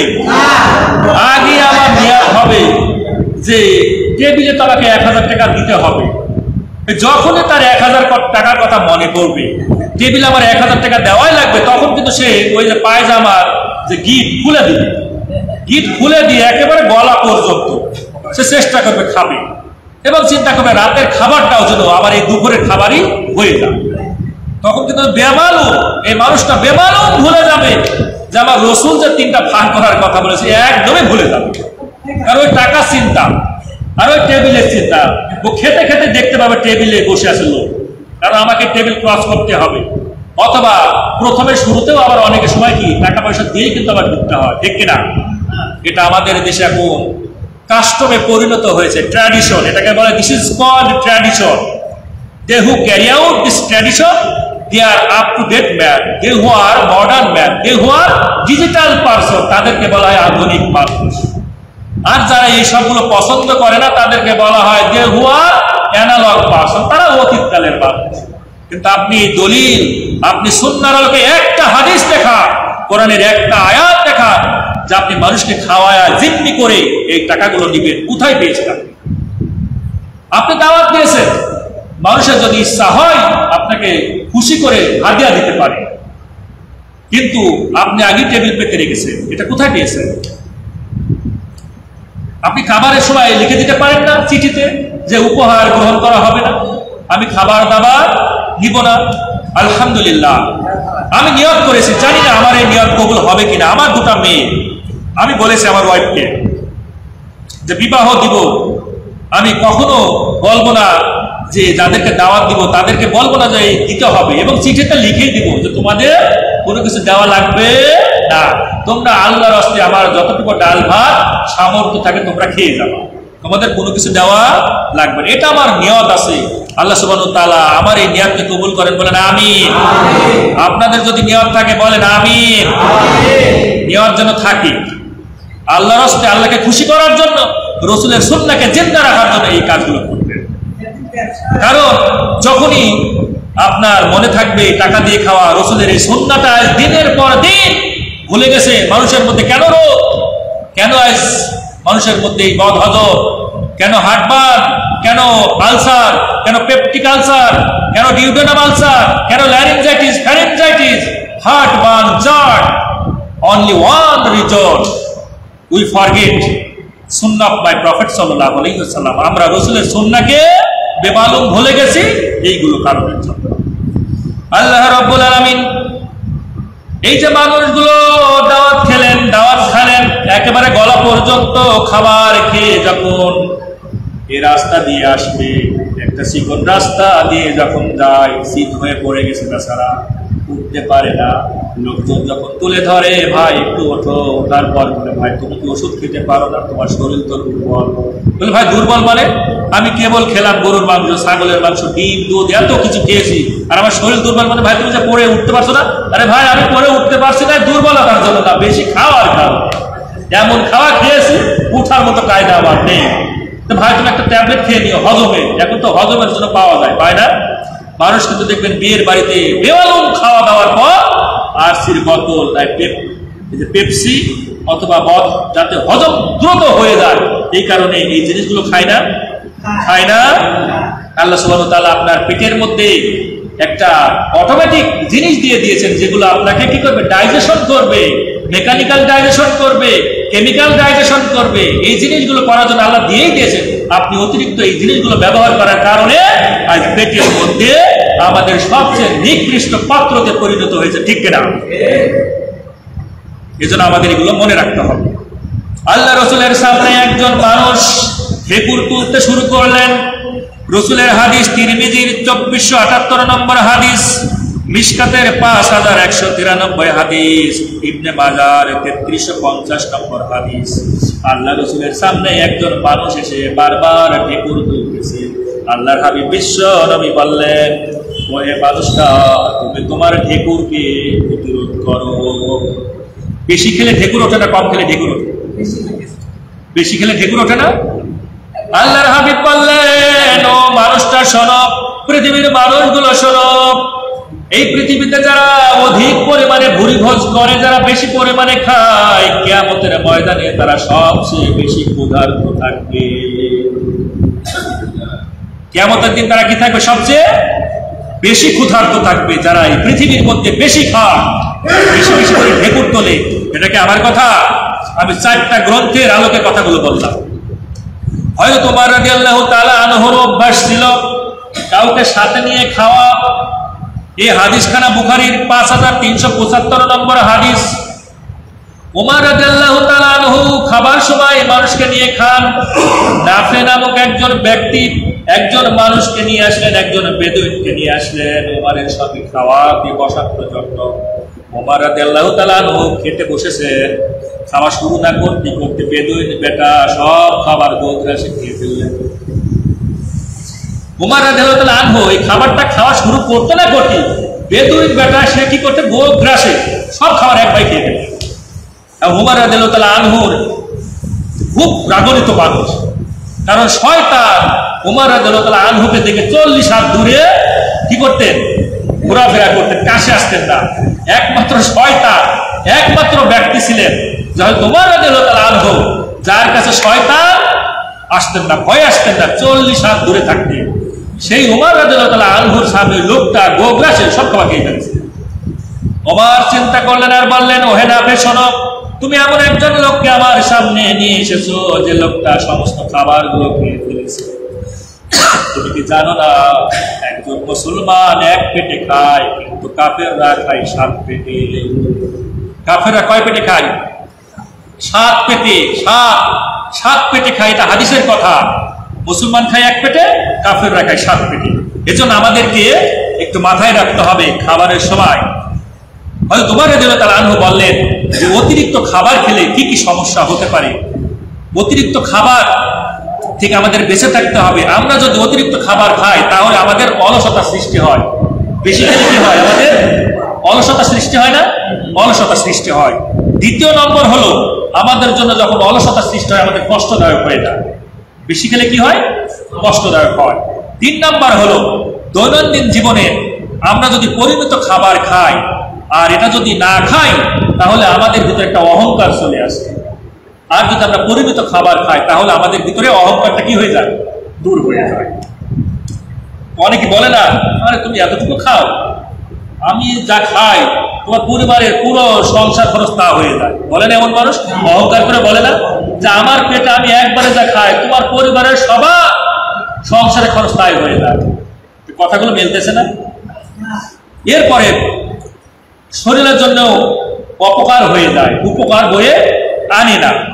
এবং অধিক শক্তি যোগানোর জন্য আমরা হয়তো অতিরিক্ত খাই, আসলে অধিক শক্তি যোগায় না, বরং রোগাক্রান্ত হয়ে যায়। সুতরাং আমাদেরকে এই ধরনের প্রবলেম থেকে বেঁচে থাকার জন্য অধিক খাওয়া জরুরি না রসুলের যে 3টা সিস্টেম করেছেন, 3 ভাগ করেছেন, সেটা খাওয়া উত্তম? বলেন। তাহলে আমরা রসুলের আদর্শ মানতে রাজি আছি কারা কারা? একটাবার হাত তুলে দেখায়, লিল্লাহি তাকবীর, লিল্লাহি তাকবীর। তাহলে আমরা আজকে থেকে মাথায় থাকবে তো, হয়তো বাসায় গিয়ে ভাবি অথবা চাচি অথবা বোন একটু হয়তো ছাগলের মাংস রান্না করেছে, ঘ্রাণটা খুব বেরোচ্ছে, যাক আজকে নাই রসুলের সুন্নাহটা আজ থাক, আগামী কাল থেকে শুরু করব, এই কথা কি বলবো? হ্যাঁ, রসুলের সুন্নাহ আমরা গোস্তর ক্ষেত্রেও করব, ডাল ভাতের ক্ষেত্রেও করব, ঠিক কিনা? সকল ক্ষেত্রেই আমরা রসুলের সুন্নাহকে অনুসরণ করবো ইনশাআল্লাহ। আল্লাহর হাবিবের অনেকগুলো হাদিস আছে। আবু হুরায়রা রাদিয়াল্লাহু তাআলা আনহু বর্ণনা করেছেন, ইবনে মাজার হাদিস, আল্লাহ রাসূল বললেন, একজনের খাবার যদি একজনের খাবার হয় তোমরা 2 জন খাওয়া তোমাদের জন্য যথেষ্ট, আর যদি 2 জনের খাবার থাকে তাহলে তোমরা 3 জন খাবা। অন্য রিওয়ায়াতে এসেছে তোমরা 4 জন খাবা, তোমাদের জন্য যথেষ্ট। আর যদি 4 জনের খাবার থাকে তোমরা 8 জন খাবা, এটাই তোমাদের জন্য যথেষ্ট, ঠিক কিনা? তাহলে আমরা এখন থেকে চেষ্টা করব, আমরা এখন থেকে প্ল্যান করব, যখনই খাবো আমরা অবশ্যই রসুলের কথা স্মরণ করব, রসুলের সুন্নাহটা স্মরণ করে আমরা কিন্তু খেতে বসবো, ঠিক কিনা? আজকে থেকে আমরা ওই পায়জামা লুজ করে খাবো না, আমরা পায়জামাকে যেভাবে আছে সেইভাবে বেঁধে রসুলের সুন্নাহ অনুযায়ী খাবো। এবার আসুন, আমরা তো খাওয়া দাওয়া করি, কিন্তু খাওয়ার পরে এই পানিটা যে আমরা খাই, এই যে বদ হজম বলেন, গ্যাস্ট্রিক বলেন, এই সব নানান ধরনের জটিলতা কেন হয়? প্রত্যেকটা কথাই তো বলেছিলাম যে রসুলের প্রত্যেকটা কথাই কি সায়েন্স না? ওয়াল হিকমা, ওয়াল হিকমা কোরআনের আয়াত, যে রসুলের প্রত্যেকটা কথা হলো বিজ্ঞান। আজ বিজ্ঞানী যে মানুষগুলো, বেধর্মীগুলো গবেষণা করে দেখতেছি যে রসুলের প্রত্যেকটা কথার মধ্যে উপকার, প্রত্যেকটা কথার মধ্যে সায়েন্স আছে, কোনো সাইড ইফেক্ট নাই। There is no side effect, কোনো সাইড ইফেক্ট নাই। রসুলের প্রত্যেকটা কথাই হলো ওয়েলফেয়ার এবং পিস, শান্তিময় এবং কল্যাণকর। বলেন আলহামদুলিল্লাহ। এবার আসুন, বদ হজম কেন হয়? আমরা যে খাবারগুলো খাই, এই খাবারগুলো যখন পেটের মধ্যে যায়, আমরা প্রথমে এই যে মুখের ভিতরে খাবারগুলো দেওয়ার পরে আমাদের স্টোমাকে চলে যায়, স্টোমাকে যাওয়ার পর এই খাবারগুলোকে ডাইজেশন করার জন্য আমাদের যে অ্যাপিথেলিয়াম যে সেল আছে, মানে আমাদের যে এই যে আন্তরিক যে গাত্রটা, অর্থাৎ স্টোমাকের চতুর্দিকে যে অ্যাপিথেলিয়াম সেল দিয়ে যে তৈরি করা আমাদের গাত্রটা, এই গাত্র থেকে যখন আমরা খাওয়ার কথা মনে করি ঠিক সেই সময় 4 ধরনের এলিমেন্ট বের হয়। একটা হলো হাইড্রোক্লোরিক অ্যাসিড, একটা কি হাইড্রোক্লোরিক অ্যাসিড, যেটা অ্যাসিড আমাদের খাবারটাকে ডাইজেশন করে, আর একটা হচ্ছে বাইকার্বনেট, আর একটা হচ্ছে প্রোএনজাইম। এই ধরনের জিনিসগুলো কি হয় আমাদের স্টোমাকের মধ্যে প্রবেশ করে খাবারকে ডাইজেশন করার জন্য। আমাদের পেটে অর্থাৎ পানির যে পিএইচ, এই পানির পিএইচটা হচ্ছে 0 থেকে 14 পর্যন্ত, কিন্তু 7 হচ্ছে নিউট্রাল। পিএইচ এর মান 7 হলো কি নিউট্রাল। যখন এই পিএইচ এর মানটা 7 থেকে আস্তে আস্তে কমে আসবে, তখন কিন্তু অ্যাসিডিটা বেড়ে যায়। তখন কি হয়? অ্যাসিডিটা বেড়ে যায়, অর্থাৎ অম্লীয় পরিমাণ বেড়ে যায়। আর যখন 7 এর উপরে চলে যায় তখন এটা ক্ষারীয় বেশি হয়। তখন কি হয়ে যায়? ক্ষারীয় হয়ে যায়, হালকা হয়ে যায়। তো আপনি যখন খাবারগুলো খেলেন, খাবারগুলো খাওয়ার পর এরপরে যখন 2 গ্লাস বা 3 গ্লাস পানি পান করবেন, তখন স্টোমাকের মধ্যে প্রথমে পানি থাকবে না খাবার থাকবে? কথা বলেন, একটা বোঝার চেষ্টা করবেন। আমরা খাবারগুলো খেলাম, খাওয়ার পরে 2-3 গ্লাস পানি খেলাম, তাহলে আমাদের স্টোমাকে প্রথমে কি থাকবে? খাবার না পানি? পানি থাকবে। কারণ আমরা খাবার খাওয়ার পর যখন 2-3 গ্লাস পানি খেলাম তখন আমার উপরে কি থাকবে? পানিটাই থাকবে। এটা তো স্বাভাবিক কথা। যখন আমার এই গাত্র থেকে, এই স্টোমাক থেকে যখন এই সেলটা বের হচ্ছে খাবারকে ডাইজেশন করার জন্য, তখন প্রথমে কাকে পাবে? পানি পাবে না খাবারকে পাবে? পানিকে পাবে। এখন পানি যেহেতু পাই, আমরা অনেক সময় জানি যে কোনো মানুষের মুখে বা কারো শরীরে যদি অ্যাসিড নিক্ষেপ করে, তাহলে ডাক্তার একটা পরামর্শ দেয়। কি পরামর্শ? বেশি করে লোকটাকে পানি ঢালো, বেশি করে কি করো? পানি ঢালো। পানি ঢাললে কি হবে? ওই অ্যাসিডের যে কার্যকারিতা এটা নষ্ট হয়ে যাবে এবং চামড়াটা ভালো থাকবে। তো ঠিক আমাদের পেটের প্রথমে যে পানিটা আসে, আর যখনই অ্যাসিড এই সেলটা ওই পানিকে পাবে, তখন পানিটার কারণে ওই অ্যাসিডটা হালকা হয়ে যাবে। আর অ্যাসিডটা যখনই হালকা হয়ে যাবে তখন খাবারগুলোকে ডাইজেশন করতে অধিক সময় লেগে যাবে। আর যখনই অধিক সময় আমাদের স্টোমাকের মধ্যে এই খাবারগুলো মজুদ থাকে, এক পর্যায়ে গ্যাস হয়ে যায়। কি হয়ে যায়? গ্যাস হয়ে যায়। আর গ্যাস হওয়ার কারণে এই গ্যাস্ট্রিকটা আমাদের যখন উপরের দিকে উঠে যায়, ওয়ান ওয়ে গেট দিয়ে যখন উপরের দিকে উঠে যায়, তখন ওটাকে বলা হয় হার্ট বার্ন। যখন ডিউডেনাল আলসার হয় না, পেপটিক আলসার হয় না, আমাদের আলসার হয় না, এগুলো হয় কি? অধিক পরিমাণে খাবারগুলো জমা থাকার কারণে, যতক্ষণ না ডাইজেশন বেশি ভালো না হয়। এই জন্য বিশ্বনবী সাল্লাল্লাহু আলাইহি ওয়াসাল্লাম কি করতেন? খাবারের পরে পানি খেতেন না। এই ব্যাপারে দলিল কি? দলিল হলো বুখারীর হাদিস, বুখারী শরীফের হাদিস 5454 নম্বর হাদিস, 54 হাদিসখানা বর্ণনা করতেছেন সুয়াইব ইবনে নুমান রাদিয়াল্লাহু তাআলা আনহু হতে বর্ণিত। আল্লাহ রাসূলের এই ছাত্র তিনি বললেন, আমরা বিশ্বনবীর সঙ্গে এই একটা অভিযানে বের হলাম। অভিযানে যেতে যেতে সাহাবা নামক একটি জায়গা থেকে আমরা অবস্থান করলাম। বিশ্বনবী সাল্লাল্লাহু আলাইহি ওয়াসাল্লাম বললেন, তোমরা বাজারে গিয়ে কিছু খাবার নিয়ে এসো। আল্লাহ রাসূলের নির্দেশ মতে আমরা বাজারে গিয়ে শুধু ছাতু পেলাম। কি পেলাম? ছাতু পেলাম। এই ছাতুগুলো যখন নিয়ে আসলাম, আল্লাহ রাসূল ছাতুগুলো মাখালেন। মাখানোর পর ছাতুগুলো খেলেন। খাওয়ার পরে শুধু কুলি করলেন, এরপরে নামাজ আদায় করলেন, কিন্তু পানি খেলেন না। তার মানে এখান থেকে স্পষ্ট প্রমাণিত হয় বিশ্বনবী খাবার খাওয়ার পরে পানি খেতেন না, কুলি করতেন। তার মানে কুলি করা কি? সুন্নাহ। তাহলে খাবার খাওয়ার পরে আমাদেরকে কি করতে হবে? কুলি করতে হবে। খাবার খাওয়ার পরে আমাদেরকে মেসওয়াক করতে হবে, আমাদের মুখখানাকে পাক পবিত্র রাখার জন্য। ঠিক কিনা? আধুনিক সায়েন্স গবেষণা করে বলল যে হ্যাঁ, এটাই হলো সত্য। বিশ্ব নবীর কথা, মুহাম্মদের কথা, এর মধ্যে 0.00001 ভুল নেই। ঠিক কিনা? সম্পূর্ণটাই হলো মানুষের জন্য কল্যাণকর, উপকারী, কোনো সাইড ইফেক্ট নাই। সুতরাং পানি যদি আপনাকে খেতে হয়, তাহলে আপনি প্রথমেই 2-3 গ্লাস পানি কি করবেন? খেয়ে ফেলবেন। এরপরে আপনি খাবারটা খাবেন, তাহলে পানিটা আমাদের কার্ভেসার হয়ে নিচের দিকে নেমে চলে যাবে। আপনাদের এই গলাটাও যদি শুকনা কাঠ হয়ে থাকে তাহলে এটা কি হয়ে যাবে, টিউবটা গরম হয়ে যাবে, খাবারগুলো আমাদের এই টিউব দিয়ে স্টোমাকে যেতে সহায়তা করবে, ঠিক না? এরপরেও এই সুন্নাহটা যদি আমরা পালন করতে এখন থেকে চেষ্টা করতে চাই তাহলে হয়তো বা আমাদের একটু কষ্ট হতে পারে। এজন্য মাঝে মাঝে একটু কি করবেন, মাঝে মাঝে একটু পানি খাবেন, কিন্তু আস্তে আস্তে এটা মিনিমাইজ করে ফেলবেন। কি করবেন, আস্তে আস্তে এটা মিনিমাইজ করে ফেলবেন। বুঝতে পারলাম? তাহলে এই যে আমরা খাবার, ফুড সায়েন্স নিয়ে সামনের আলোচনায় আবার থাকবে যে শুরুতে বিশ্বনবী শুরুতে খাওয়া শুরুতে কি কি করতেন, মাঝখানে কি কি করতেন, আর শেষে কি কি করতেন। আমি এটাকে 3টা ভাগ করেছি এবং অনেকগুলো দলিলের আলোকে সামনের দিন আমার কথা থাকবে যে আল্লাহ রসুল খাওয়ার শুরুতে কি কি সুন্নাহ আমাদেরকে দিয়েছেন, খাবার মাঝখানে কি কি সুন্নাহ দিয়েছেন, আর খাবারের শেষে কি কি সুন্নাহ দিয়েছেন। এই স্লাইডটা থাকবে। আর থাকবে আর একটা সায়েন্সের উপরে, সেটা হলো আঙ্গুলগুলো চেটে চুটে খেলে আমাদের কি উপকার, আর এই ব্যাপারে হাদিস আছে না নাই, আর সায়েন্স কি বলে, এই 2টা নিয়ে আমি আগামী দিন ইনশাআল্লাহ কথা বলবো। তাহলে আজকে এই আলোচনার সারমর্ম হলো যে আমরা আদর্শ মানব কার? জবানটা খুলে দিয়ে বলেন, আদর্শ মানব কার? আদর্শ মানব কার? রসুলের। তাহলে রসুল খাওয়ার আগে পানি খেতেন, আমরা খাওয়ার আগে পানি খাবো। আল্লাহ রসুল খাওয়ার পরে পানি খেতেন না, আমরা খাওয়ার পরে পানি খাবো না।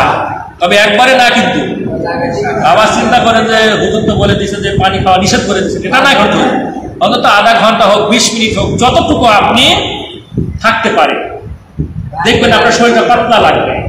খাওয়ার পরে পানি যদি না খান দেখবেন আপনার শরীরটা অনেক ভালো লাগতেছে। এরপরে আধা ঘন্টা, 15-20 মিনিট, আধা ঘন্টা পরে তখন আপনারা কি করবেন, একটু পানি খাওয়া শুরু করবেন। তখন আপনার পর্যাপ্ত মতো, পরিমাণ মতো তখন আপনি কি করবেন, পানি খাবেন ইনশাআল্লাহ।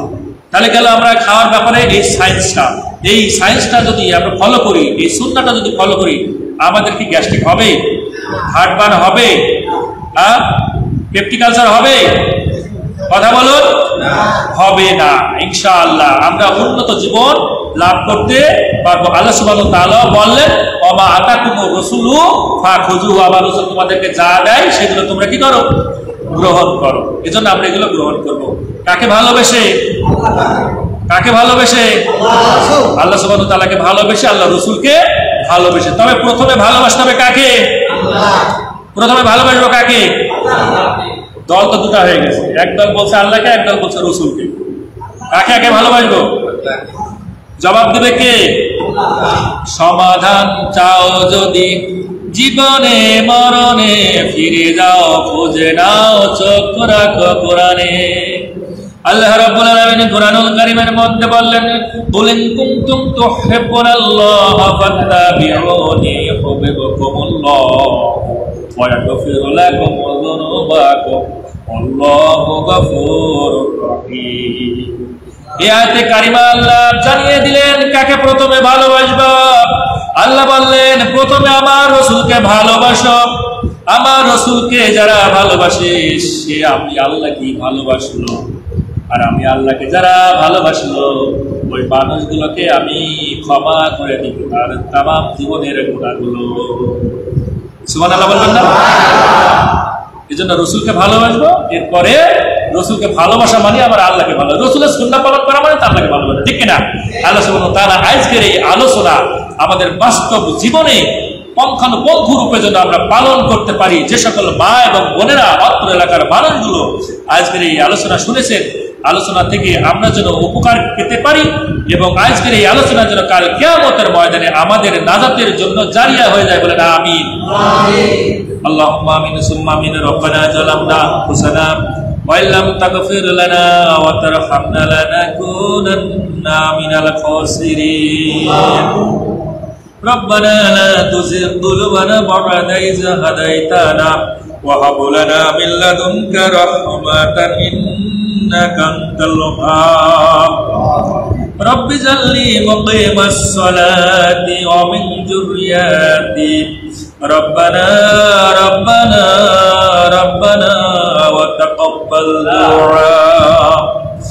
ربنا اغفر لي ولوالدي وللمؤمنين واليوم القيامة ربنا اغفر لي ولوالدي وللمؤمنين يوم يقوم الحساب اللهم انس وحشتي في قبري اللهم انس وحشتي في قبري اللهم ارحمني بالقرآن العظيم واجعله لي إماما ونورا وهدى ورحمة اللهم ذكرني منه ما نسيت وعلمني منه ما جهلت وارزقني تلاوته وآناء الليل وآناء النهار واجعله لي حجة يا رب العالمين اللهم طهر قلبي من النفاق وعملي من الرياء وعيني من الخيانات ولساني من الكذب رب ارحمهما كما ربياني صغيرا رب ارحمهما كما ربياني صغيرا اللهم اغفر لي حينا وميتنا وشاهدنا وغائبنا وكبرنا وصغرنا وذكرنا وأنسانا اللهم من أحييته من نفعه على الإسلام ومن توفيته منا فتوفاه على الإيمان يا رب करम तो अगर करे ये कुरानुल करीम महफिल के क़यामत के दिन मुसीबत को हम लोगों को नजत के वसीला बना दे सुब्हान रब्बिका रब्बिल इज्जति अम्मा यसिफून व सलामुन अलल मुरसलीन والحمد لله رب العالمين